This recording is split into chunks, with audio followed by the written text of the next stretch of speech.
ሰላም አለይኩም ወራህመቱላሂ ወበረካቱ። ስሜ ለጊዜው ይቆይ የጅማ ልጅ ነኝ። ሚኒስትሪ እንደተፈተነን 2004 አካባቢ አንድ ጓደኛ ያስኩኝ። በጣም ወደው ነበር። በጣም እጅግ በጣም ማለት እኔ በጣም መልካም ሰው ነበር ከምነግርህ በላይ እና ከሱ ጋር በ5 አመት በፍቅር ቆየን። መጨረሻ ላይ መጋባት እንዳለብን ወሰንንና ሽማግሌ እንዲልክ ነገርኩት። ላከ።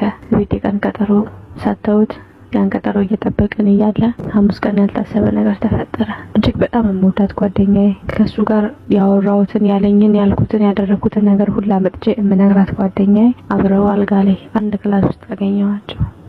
ውስጤ ተሰበረ። ከዛ ራኩት። በጣም ተጎዳው። ወላሂ ራሴን ጭንቅላቴን ለቅቄ ያሲን ተቀርቶብኝ የሆነ ሙስሊሞች ጸበል ነበር እዛ ሁላ ተወስቼ ምናምን ወደ ራሴ ተመለስኩኝ። ልክ ወደ ራሴ እንደተመለስኩ የቤት ትዳር መጣልኝ። ትዳር ሰው በጣም ትልቅ ሰው ነው። 2 ሚስት አለው፣ 7 ልጆች አሉት። በጣም ከበደኝ። እንደማልፈልግና እንደማልስማማ ነገርኳቸው፣ ግን በጭራሽ ሊሰሙኝ አልቻሉም ነበር። እኔ ትተውታለሁ ብዬ ነበር ያሰብኩት። ግን የሆነ ቀን አክስቴ ጋር ነበር የምቀመጠውና ከአክስቴ ስመጣ ቅዳሜ ቀን ነበር። ሴቶች ቤት ሽንኩርት ምናምን እየላጡ ቀለም እየተቀባ የሌለ ቤቱ ያሽኮርንትን እያስተካከሉት ነበር። እንዴ ምን አለ አልኳቸው። ዘመድ ከገጠር እየመጣ ነው አሉኝ። ኦኬ ብዬ ተውኩኝ። አልተጠራጠርኩም ነበር፣ ምክንያቱም ከኔ ፍቃድ ውጪ ያደርጉታል ብዬ ስላላሰብኩኝ። እነሱ ግን አድርገውት ነበር። ከኔ ውጪ ነበር የተደገሰው። አክስቴ ማጥ ቤት ውስጥ አንድ ፈላለችና በጣም ሰው ወሬ ሲያወራ በጣም ነው የምትሰማው። ሰው ምንም አታውቅም ብሎ ተገባው ነው የሚያወራው። እነሱ ግን ሲያወሩ እየሰማች ነበር። መታ ከገባው ክላስ ገብቼ ተኝቼ ነበር። ቀሰቀሰችኝ። ምን ሆነሽ ነው አልኳት። አንቺ ብዬሽ እኮ ነው አለችኝ። እሺ ምንድነው ስላት አንቺ የምትጠይው ሰውዬ መጥቶ ነበር እና ነገ እንደምታገቢ ምናምን ሲያወሩ ነበር። ከጠየቀቻችሁ ግን ዘመድ ከገጠር እየመጣ ነው በሉ ተብለናል አለች። ከበደኝ። ምን ላድርግ? የትም መሄድ አልችልም። በቃ ምን ልበል? ግራ ግብት አለኝ። እጄ ላይ ብር የለ፣ ሰው የለኝ። አንድ ሙዳት ጓደኛ የነበረች እሷም የለችም፣ አረብ ሀገር ሄዳለች። ከቤት ወጣሁኝ። ከቤት ወጥቼ ልበል መንገድ ላይ ወጣሁኝና 5 ብር ይዤ መኪና ላስቆም አልኩኝና ድፍረቱ አልነበረኝም። የዛችን ሙዳት ጓደኛዬ ዱባይ ያለች ቻልኩክለች ያክስቷ ልጅ ነበር። ደወልኩለት። መጣ። እንዲህ ሆንኩኝ። ምንም አማራጭ የለኝም ብዬ ስነግረው በቃ ከኔ ጋር መሄድ አለብሽ እንሄዳለን ምናምን ብሎኝ ሄድን። የጓደኛዬ ክላስ ወስድሻለሁ ወሰደኝ። እኔ አላድርም አንቺ ታዲያለሽ። እሺ ገባን። ቁጭ አለ። አይ ትንሽ ጨዋቾች ልሄድ ብዬ ነው አለኝ። እሺ አልኩት። ግን እንደማይሄድ ነገረኝ። የዛን ቀን ማታ ከሱ ጋር የማይሆን ነገር ተፈጠረ። መቼም አንድ ሴትና አንድ ወንድ አንድ ክላስ ተገናኝተው ሶስተኛ ወገን ሸይጣን አለ። ተሳሳትን። ጠዋት ላይ ተነስቼ አዲስ አበባ ሄድኩኝ አጎቴ ጋር። በጣም ረስቼው ነበር እንደ ነገር መፈጠሩን ራሱ በሰዓቱ እንዴት ስለነበርኩ ማለት ነው። ከ2 ወር በኋላ ነፍስ ጡር እንደሆንኩኝ ራሴን አወቅኩኝ። በጣም ከበደኝ። እቤት ለነገራቸው ብዬ ፈራሁ። በጣም ወግ አጥባቂ ነው አባቴ። ያለበት ቤት አጎቴም እንደዛው። ከዛ ነገርኩት። በቃ ማረገው ነገር ሳጣስ ነገር በጣም ወደ ተቆጣኝ። መለሰኝ ወደ ቤተሰቦቼ።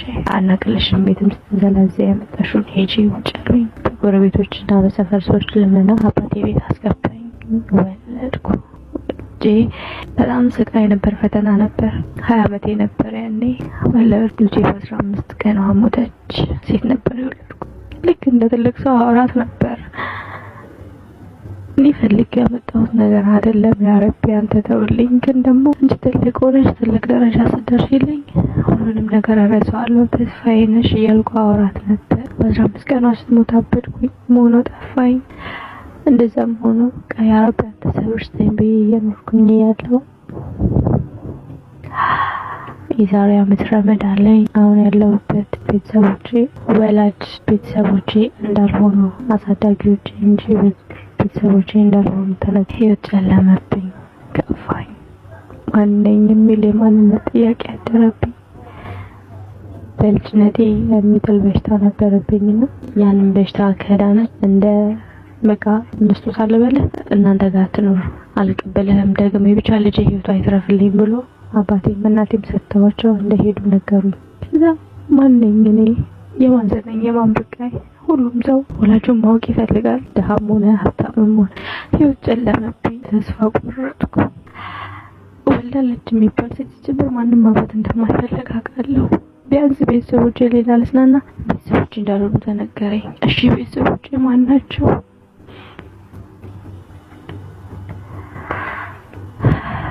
በጣም ግራ ገባኝ። ማደርገው ጠፋኝ። ለቻልኩ ጓደኛዬ ጋር ደውዬ አለቅስ ነበር። ሪካርድ ማስቀመጥ ቮይስ አስቀምጥላት ነበር፣ ግን በጣም ትቆጣኝ ነበር። እኔ ያለው አይደል እንዴ አቤ እኮ ላንቺ አባትሽ ነው ምንም እንዳይሰማሽ ትለኝ ነበር፣ ታስረሳኝ ነበር። እሺ ብዬ የምሰማት ነበር። አሁን በቅርብ ከሷ ጋር በማይሆን ነገር ተደስቷም ዘጋችኝ ብሎ ካደረገች ጓደኛዋን ወር ደግሞ ፍቅረኛዋን አስተዋውቃኝ ነበር። እሱን ብሎ ካደረገኝ አንድ ጓደኛውን አስተዋውቆኝ ስለነበር በሱ አማካኝነት አገኘሁትና አወራሁት። እሱን ከዛ ከሱ ጋር ታረቀን። ወንድሜ እያልኩ ነው የምጠራው። በጣም ነው የምወደው። ልክ እንደ ወንድሜ ነው ማለት። ምክንያቱም እኔ ከወንድሞቼ ምንም አይነት ፍቅር አላገኘው፣ ከሱ ነው የወንድምነት ፍቅርን እያየሁ ያለሁት። እሷም ደግሞ ለኔ እህቴ ነች። እሱ ያስተዋወቀኝ ልጅ ተመችተሽኛል፣ መስፈርቴን አሟልተሽ ስለተገኘሽ ፈቃደኛ ከሆንሽ ላግባሽ አለኝ። አላመንኩም እንደዛ ሲለኝ። ከዛ አንድ ነገር ልንገር፣ ሙሉ ማንነቴን አውቀህበት ብትገባ ይሻላል አልኩት። ንገሪኝ አለ። የተፈጠረው ነገር በሙሉ ወልጄ እንደነበር ነገርኩት። ትንሽ ነገር ነው እንዴ እንደዚህ አካብድሽ? እንደውም ብትኖርና የራሴ ናት ብዬ ቀበላት ነበር አለኝ። ከምል በላይ እንግዲህ ውስጤን ገዛኝ። በዚህ ሰዓት ብዙ በህይወቱ ጓደኛ ይዞ ያውቅም። እናት የወለደችን ሴት የራሱ አድርጎ የሚቀበል ሰው ከባድ ነበር።